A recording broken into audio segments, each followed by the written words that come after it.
السلام علیکم ورحمۃ اللہ وبرکاتہ۔ امید ہے آپ سب خیریت سے ہوں گے۔ تو ناظرین، آج ہم بات کرتے ہیں تبوک کے سفر میں قوم سمود کی بستی پر گزر اور تبوک کے سفر میں حضرت کعب رضی اللہ عنہ کی غیر حاضری اور ان کی توبہ۔ جیسا کہ نبی اکرم صلی اللہ علیہ وسلم کا آخری غزوہ تھا، حضور اکرم صلی اللہ علیہ وسلم کو اطلاع ملی کہ روم کا بادشاہ مدینہ منورہ پر حملہ کرنے کا ارادہ کر رہا ہے اور بہت بڑا لشکر لے کر شام کے راستے سے مدینہ کو آ رہا ہے۔ تو نبی اکرم صلی اللہ علیہ وسلم اس کے مقابلے کے لیے مدینہ طیبہ سے روانہ ہو گئے۔ زمانہ سخت گرمی کا تھا اور مقابلہ بھی بہت سخت تھا، اس لیے حضور اکرم صلی اللہ علیہ وسلم نے اعلان فرما دیا تھا کہ روم کے بادشاہ سے مقابلہ کرنے کے لیے چلنا ہے، تیاری کر لی جائے۔ اور حضور اکرم صلی اللہ علیہ وسلم نے خود اس کے لیے چندہ فرمانا شروع کیا۔ یہی لڑائی ہے جس میں حضرت ابو بکر رضی اللہ عنہ کے گھر کا سارا سامان لے آئے، اور جب ان سے پوچھا کہ گھر والوں کے لیے کیا چھوڑا ہے تو فرمایا ان کے لیے اللہ اور اس کے رسول کو چھوڑایا ہوں۔ اور حضرت عمر رضی اللہ عنہ گھر کے پورے سامان میں سے آدھا لے آئے، اور حضرت عثمان غنی رضی اللہ عنہ نے 1/3 لشکر کا پورا سامان مہیا فرمایا۔ اسی طرح ہر شخص اپنی حیثیت سے زیادہ ہی لایا۔ اس کے باوجود چونکہ عام طور سے تنگی تھی، اس لیے 10 آدمی ایک اونٹ پر سوار تھے۔ اسی وجہ سے اس لڑائی کا نام تنگی کا لشکر بھی تھا۔ یہ لڑائی نہایت ہی سخت تھی کہ سفر بھی دور کا تھا اور موسم بھی اس قدر سخت گرمی کی انتہا تھی، اور اس کے ساتھ ہی مدینہ طیبہ میں کھجور کے پکنے کا زمانہ زور پر تھا کہ سارے باغ بالکل پکے ہوئے کھڑے تھے، اور کھجور ہی پر مدینہ طیبہ والوں کی زندگی کا زیادہ دارومدار تھا کہ سال بھر کی روزی جمع کرنے کا گویا یہی زمانہ تھا۔ ان حالات میں یہ وقت مسلمانوں کے لیے نہایت سخت امتحان کا تھا۔ ادھر اللہ تعالیٰ کا خوف اور حضور اکرم صلی اللہ علیہ وسلم کا ارشاد جس کی وجہ سے بغیر جائے نہ بنتی تھی، اور دوسری جانب یہ ساری دقتیں، ہر دقت مستقل روک تھی۔ بالخصوص سال بھر کی محنت اور پکے پکائے درختوں کا یوں بے یارو مددگار چھوڑ جانا جتنا مشکل تھا وہ ظاہر ہے، مگر اس سب کے باوجود اللہ کا خوف ان حضرات پر غالب تھا۔ اس لیے منافقین اور مظلوم ان جن میں عورتیں اور بچے بھی داخل تھے، اور وہ لوگ بھی بس ضرورت مدینہ طیبہ میں چھوڑ گئی یا کسی قسم کی سواری نہ مل سکنے کی وجہ سے روتے ہوئے رہ گئے تھے۔ تو چنانچہ راستے میں قوم سمود کی بستی پر گزر ہوا تو حضور اکرم صلی اللہ علیہ وسلم نے دامن سے اپنا چہرہ مبارک ڈھانپ لیا اور اونٹنی کو تیز کر دیا، اور صحابہ کرام کو بھی حکم فرمایا کہ یہاں سے تیز چلو اور ظالموں کی بستی میں سے روتے ہوئے گزرو، اس سے ڈرتے ہوئے گزرو کہ تم پر بھی خدا نہ خواستہ وہ کہیں عذاب نازل نہ ہو جائے جو ان پر نازل ہوا تھا۔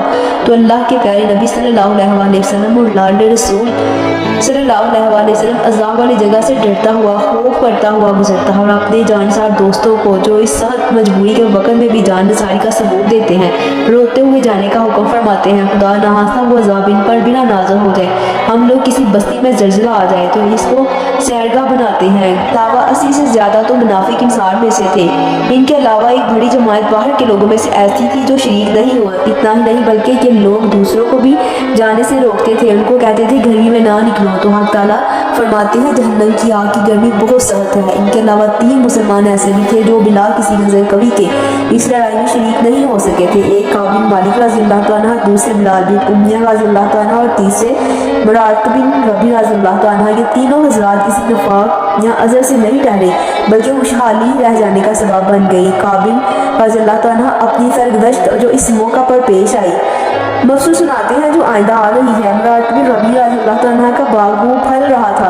ان کو خیال ہوا کہ اگر میں چلا گیا تو یہ سب ضائع ہو جائے گا، ہمیشہ میں لڑائی میں شریک ہوتا ہی رہا ہوں، اگر اس مرتبہ رہ گیا تو کیا مذائقہ ہے، اسی لیے ٹھہر گئے۔ مگر جب تباہ ہوا تو چونکہ باغ ہی اس کا سبب ہوا تھا، اسی لیے سب کو اللہ کے راستے میں صدقہ کر دیا۔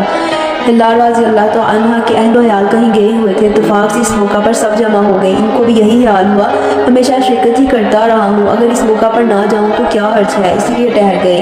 مگر تنباہ ہونے پر سب سے تعلقات منقطع کر لینے کا ارادہ کیا کہ یہ تعلقات ہی اس لڑائی میں شرکت نہ کر سکنے کا سبب ہوئے۔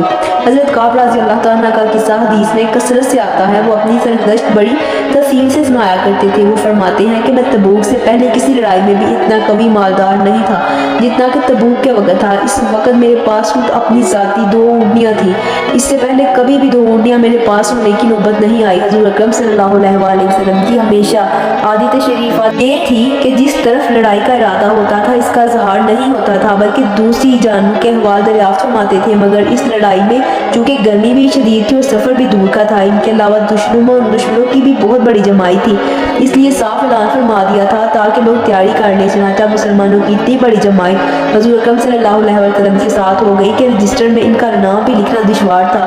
مجمع کی کثرت کی وجہ سے کوئی شخص اگر چھپنا چاہتا کہ میں نہ جاؤں تو نہ پتہ چلے تو دشوار نہ تھا۔ اس کے ساتھ ہی پھل بالکل پک رہے تھے۔ میں بھی سامان سفر کی تیاری کا صبح سے ہی ارادہ کرتا، مگر شام ہو جاتی اور کسی قسم کی تیاری کی نوبت نہ آتی، لیکن میں اپنے دل میں خیال کرتا رہا کہ مجھے وسعت حاصل ہے، جب میں ارادہ کر لوں تو فوراً ہو جائے گا۔ حتیٰ کہ حضور اکرم صلی اللہ علیہ وسلم بھی روانہ ہو گئے اور مسلمان آپ صلی اللہ علیہ وسلم کے ساتھ مگر میرا سامان سفر تیار نہ ہوا۔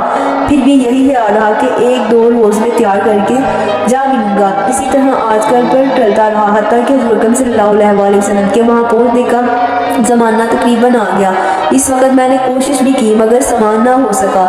اب میں جب مدینہ طیبہ میں ادھر ادھر دیکھتا ہوں تو صرف وہی لوگ ملتے ہیں جن کے اوپر نفاق کا بدنما داغ لگا ہوا تھا، زیادہ مضبوط تھے۔ حضور اکرم صلی اللہ علیہ وسلم نے بھی دبوچ کر دریافت فرمایا کہ کعب رضی اللہ عنہ نظر نہیں پڑ رہے، کیا بات ہوئی؟ ایک صاحب نے کہا یا رسول اللہ، اس کو اپنے مال و جمال کی اکڑ نے روک رکھا ہے۔ تو حضرت معاذ بن رضی اللہ عنہ نے فرمایا کہ غلط کہا، ہم جہاں تک سمجھتے ہیں وہ بھلے آدمی ہیں۔ حضور اقدس صلی اللہ علیہ وسلم نے بالکل سکوت فرمایا اور کچھ نہیں بولے، حتیٰ کہ چند روز میں نے واپسی کی خبر سنی تو مجھے رنج و غم سوار ہوا میرے اوپر اور بڑا فکر ہوا۔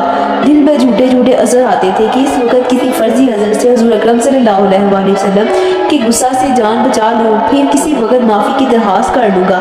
اس بارے میں اپنے گھرانے کے ہر سمجھدار سے مشورہ کرتا رہا، مگر جب مجھے معلوم ہو گیا کہ حضور اکرم صلی اللہ علیہ وسلم تشریف لے ہی آئے تو میرے دل نے فیصلہ کیا بغیر سچ کے کوئی چیز نجات نہ دے گی، اور میں نے سچ سچ عرض کرنے کی ٹھان ہی لی۔ حضور اکرم صلی اللہ علیہ وسلم کی عادت شریفہ یہ تھی کہ جب سفر سے واپسی تشریف لاتے تو اول مسجد میں تشریف لے جاتے، 2 رکعت نماز پڑھنے کے بعد وہاں تھوڑی دیر تشریف رکھتے کہ لوگوں سے ملاقات ہو جائے۔ چنانچہ حسب معمول حضور صلی اللہ علیہ وسلم تشریف فرما رہے، منافق لوگ آ کر جھوٹے جھوٹے اثر کرتے، قسمیں کھاتے رہے۔ حضور اکرم صلی اللہ علیہ وسلم نے ان کے ظاہر حال کو قبول فرماتے رہے، باطن کو اللہ کے سپرد فرماتے رہے کہ اتنے میں بھی حاضر ہوا اور سلام کیا۔ حضور اکرم صلی اللہ علیہ وسلم نے ناراضگی کے انداز میں تبسم فرمایا اور اعراض فرمایا۔ میں نے عرض کیا یا نبی اللہ، آپ نے اعراض فرما لیا، میں خدا کی قسم نہ تو منافق ہوں نہ مجھے ایمان میں تردید ہے۔ ارشاد نے فرمایا کہ یہاں آ، میں قریب ہو کر بیٹھ گیا۔ حضرت محمد صلی اللہ علیہ وسلم نے فرمایا کہ تجھے کس چیز نے روکا؟ کیا تو نے اونٹیاں نہیں خرید رکھی تھی؟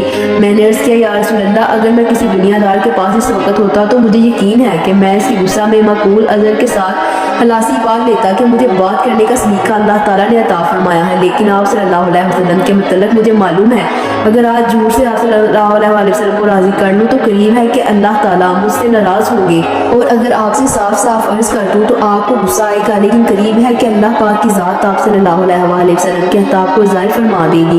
اس لیے سچ ہی عرض کرتا ہوں کہ اللہ مجھے کوئی عرض نہیں تھا، اور جیسا فارغ اور وسط والا میں اس زمانے میں تھا کسی میں بھی نہیں، اس سے پہلے نہیں ہوا کرتا تھا۔ حضرت اکرم صلی اللہ علیہ وسلم نے ارشاد فرمایا کہ اس نے سچ کہا۔ پھر فرمایا کہ اچھا اٹھ جاؤ، تمہارا فیصلہ حق تعالیٰ فرمائیں گے۔ میں وہاں سے اٹھا تو میری قوم کے بہت سے لوگوں نے مجھے ملامت کی کہ تو نے اس سے پہلے کوئی گناہ نہیں کیا تھا، اگر تو کوئی عذر کر کے حضرت اکرم صلی اللہ علیہ وسلم سے استغفار کی دراز کرتا تو حضرت اکرم صلی اللہ علیہ وسلم کا استغفار تیرے لیے کافی تھا۔ میں نے ان سے پوچھا کہ کوئی اور بھی ایسا شخص ہے جس کے ساتھ یہ معاملہ ہوا ہو؟ لوگوں نے بتلایا کہ وہ 2 شخصوں کے ساتھ اور بھی یہی معاملہ ہوا کہ انہوں نے بھی یہی گفتگو کی جو تو نے کی، اور یہی جواب ان کو ملا جو تجھ کو ملا۔ ایک ہلال بن امیہ اور دوسرے مرارت بن ربیع۔ میں نے دیکھا کہ 2 صالحہ شخص جو دونوں بدری ہیں وہ بھی میرے شریک حال ہیں۔ حضرت اقدس صلی اللہ علیہ وسلم نے ہم تینوں سے بولنے کی ممانت بھی فرما دی کہ کوئی شخص ہم سے کلام نہ کرے۔ یہ قاعدہ کی بات ہے کہ غصہ ہی اس پر آتا ہے جس سے تعلق ہوتا ہے، جس میں اس کی اہلیت بھی ہو، جس میں اصلاح و صلاح کی قابلیت ہی نہ ہو، اس کو تنبیہ ہی کون کرتا ہے۔ کعب رضی اللہ عنہ کہتے ہیں کہ حضرت اکرم صلی اللہ علیہ وسلم کی ممانت پر لوگوں نے ہم سے بولنا چھوڑ دیا، ہم سے اجتناب کرنے لگے، گویا دنیا ہی بدل گئی، حتیٰ کہ زمین باوجود اپنی وسط کے مجھے تنگ معلوم ہونے لگی، سارے لوگ اجنبی معلوم ہونے لگے۔ مجھے سب سے زیادہ فکر اس بات کی تھی کہ میں اس حال میں مر گیا تو حضور اکرم صلی اللہ علیہ وسلم جنازے کی نماز بھی نہ پڑھیں گے. خدا نخواستہ حضور اکرم صلی اللہ علیہ وسلم کا وصال ہو گیا تو میں ہمیشہ ہمیشہ کے لیے ایسا ہی رہوں گا, نہ مجھ سے کوئی کلام کرے گا نہ میری نماز پڑھے گا. کہ حضور اکرم صلی اللہ علیہ وسلم کے ارشاد کے خلاف کون کر سکتا ہے. عرض ہم لوگوں نے 50 دن اسی حال میں گزارے.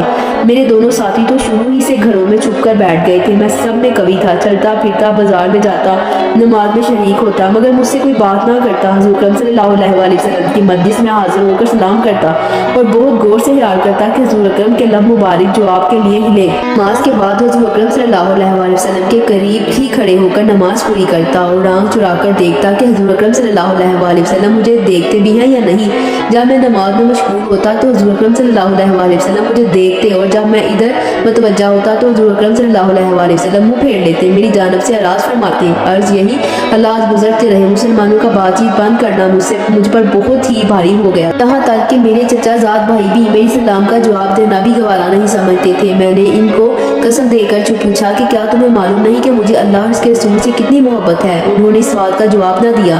میں نے دوبارہ قسم دی اور دریافت کیا, پھر بھی وہ چپ ہی رہے. میں نے تیسری مرتبہ پھر قسم دے کر پوچھا. انہوں نے کہا واللہ جانے دو اور اللہ اور اس کے رسول. یہ کلمہ سن کر میری آنکھوں سے آنسو نکل پڑے اور وہاں سے لوٹ آیا.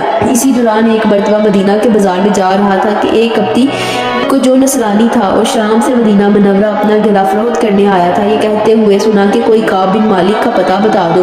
لوگوں نے اس کو میری طرف اشارہ کر کے بتایا اور میرے پاس آیا اور گنان کے کافر بادشاہ کا خط مجھے لا کر دیا اور اس میں لکھا ہوا تھا ہمیں معلوم ہوا ہے تمہارے آقا نے تم پر ظلم کر رکھا ہے, تمہیں اللہ ذلت کی جگہ نہ رکھے اور نہ ضائع کرے, تم ہمارے پاس آ جاؤ, تمہاری مدد کریں گے. تو حضرت قابل فرماتے ہیں کہ یہ ہاتھ پڑھتے ہی میں نے انا للہ پڑھی کہ میری حالت یہاں تک پہنچ گئی کہ میں کافر بھی مجھ پہ طمع کرنے لگی, مجھے اسلام تک کرنے سے ہٹانے کی تدبیریں ہونے لگی. یہ ایک اور مصیبت. اس ہاتھ کو لے کر جا کر میں نے ایک تنور میں پھینک دیا. حضور اکرم صلی اللہ علیہ وسلم سے جا کر عرض کیا یا رسول اللہ, آپ کے راز کی وجہ سے میری یہ حالت ہو گئی کہ کافر مجھ میں طمع کرنے لگے. اسی حالت میں 40 روز ہم پر گزرے تھے کہ حضور اکرم صلی اللہ علیہ وسلم کا قاصد میرے پاس حضور اکرم صلی اللہ علیہ وسلم کا ارشاد لے کر آیا کہ اپنی بیوی کو بھی چھوڑ دو. میں نے دریافت کیا کہ کیا ان کو طلاق دے دوں؟ کہا نہیں, علیحدگی کی اختیار کر لو. میرے دونوں ساتھیوں کے پاس بھی یہی قاصد کی مرفت یہی حکم پہنچا. میں نے اپنی بیوی سے کہہ دیا کہ تم اپنے میکے چلی جا, جب تک اللہ تعالیٰ اس امر کا فیصلہ نہ فرمائے وہی رہنا. حلال بن امیہ کی بیوی حضور اکرم صلی اللہ علیہ وسلم کی خدمت میں حاضر ہوئی اور عرض کیا کہ حلال بالکل برے شخص ہیں, کوئی خبرگیری کرنے والا نہ ہوگا تو ہلاک ہو جائیں گے. اگر آپ صلی اللہ علیہ وسلم اجازت دیں تو آپ کو گرانی نہ ہو تو میں کچھ کام کاج ان کا کر دیا کروں. حضور اکرم صلی اللہ علیہ وسلم نے فرمایا مذائقہ نہیں لیکن صحبت نہ کریں. نے عرض کیا یا رسول اللہ, اس چیز کی طرف ان کو میں لان بھی نہیں. جس روز سے یہ واقعہ پیش آیا آج تک اس وقت روتے ہی گزرا ہے. کعب رضی اللہ عنہ کہتے ہیں مجھ سے بھی کہا گیا کہ حلال کی طرح تو بھی اگر بیوی کی خدمت کی اجازت لے لے تو شاید مل جائے. میں نے کہا وہ بوڑھے ہیں, میں جوان ہوں, نہ معلوم مجھے کیا جواب ملے, اس لیے میں جرات نہیں کرتا. حضرت عرض اس حال میں 10 روز اس طرح گزرے کہ ہم سے بات چیت میل جول چھوٹے ہوئے پورے 50 دن ہو گئے. 50ویں دن کی صبح کی نماز اپنے گھر کی چھت پر پڑھ کر میں نے نہایت غمگین بیٹھا ہوا تھا. زمین مجھ پر بالکل تنگ تھی تو اچانک سے صلاح پہاڑ کی چوٹی پر سے ایک زور سے چلانے والے نے آواز دی کہ کعب رضی اللہ عنہ خوشخبری ہو تم کو. میں اتنا ہی سن کر سجدے میں گر گیا, خوشی کے مارے رونے لگا. سمجھ گیا کہ تنگی دور ہو گئی. حضور اکرم صلی اللہ علیہ وسلم نے صبح کی نماز کے بعد ہماری معافی کا اعلان فرمایا, جس پر ایک شخص نے تو پہاڑ پر چڑھ کر زور سے آواز دی کہ وہ سب سے پہلے پہنچ گئی. اس کے بعد ایک صاحب گھوڑے پر سوار ہو کر بھاگے ہوئے آئے. میں جو کپڑے پہن رہا تھا وہ نکال کر بشارت دینے والے کی نظر کر دیے. خدا کی قسم ان 2 کپڑوں کے سوا کوئی کپڑا اس وقت میرے ملک میں نہ تھا. اس کے بعد میں نے 2 کپڑے مانگے ہوئے پہنے. حضور اکرم صلی اللہ علیہ وسلم کی خدمت میں حاضر ہو کر اسی طرح میرے دونوں ساتھیوں کے پاس بھی وہ خوشخبری لے کر لوٹ گئے. میں جب مسجد نبوی میں حاضر ہوا تو وہ لوگ جو خدمت اقدس میں حاضر تھے مجھے مبارکباد دینے کے لیے دوڑے. سب سے پہلے ابو طلحہ رضی اللہ عنہ نے بڑھ کر مبارکباد دی اور مصافحہ کیا جو ہمیشہ ہی یاد رہے گا. میں نے حضور اکرم صلی اللہ علیہ وسلم کی بارگاہ میں جا کر سلام کیا تو چہرہ انور کھل رہا تھا اور انوار خوشی کے چہرے سے ظاہر ہو رہے تھے. حضور اکرم صلی اللہ علیہ وسلم کا چہرہ مبارک خوشی کے وقت چاند کی طرح سے چمکنے لگا تھا. میں نے عرض کیا یا رسول اللہ, اللہ میری توبہ کی تکمیل یہ ہے کہ میری جائیداد جو ہے وہ سب اللہ کے راستے میں صدقہ ہے. حضور اکرم صلی اللہ علیہ وسلم نے فرمایا اس میں تنگی ہوگی, کچھ حصہ اپنے پاس بھی رہنے دو. میں نے عرض کیا کہ بہتر ہے خیبر کا حصہ رہنے دیا جائے. مجھے سچ ہی نے نجات دی, اسی لیے میں نے عہد کر لیا کہ ہمیشہ ہی سچ بولوں گا. صحابہ کرام رضی اللہ عنہ کی عطائیت اور دینداری کا اور اللہ کے خوف کا نمونہ ہمیشہ جنگ میں یہ حضرات شریک رہے۔ ایک مرتبہ کی غیر حاضری پر کیا کیا عطاب ہوا اور اس کو کس فرما برداری سے برداشت کیا کہ 50 دن رو کر گزار دیے، اور مال جس کی وجہ سے یہ واقعہ پیش آیا تھا وہ بھی صدقہ کر دیا، اور کافروں نے متاع دلائی تو بجائے مشتمل ہونے کے اور زیادہ پیشمیان ہوئے۔ عطاب اور حضور اکرم صلی اللہ علیہ وآلہ وسلم کے راز کی وجہ سے سمجھ کر میرے دین اس درجہ تک پہنچ گیا کہ کافروں کو اس کی تباہ ہونے لگی ہے، مجھے بے دین بنا دیں۔ ہم لوگ بھی مسلمان ہیں، اللہ اور اس کے رسول صلی اللہ علیہ وآلہ وسلم کے ارشادات بھی سامنے ہیں۔ بڑے سے بڑا حکم نماز ہی کا لے لو کہ ایمان کے بعد اس کے برابر کوئی بھی چیز نہیں۔ کتنے ہی جو اس حکم کی تعمیل کرتے ہیں، اور جو کرتے ہیں وہ بھی کیسی کرتے ہیں۔ اس کے بعد زکوٰۃ، حج کا تو پوچھنا ہی کیا، اس میں تو مال بھی خرچ ہوتا ہے۔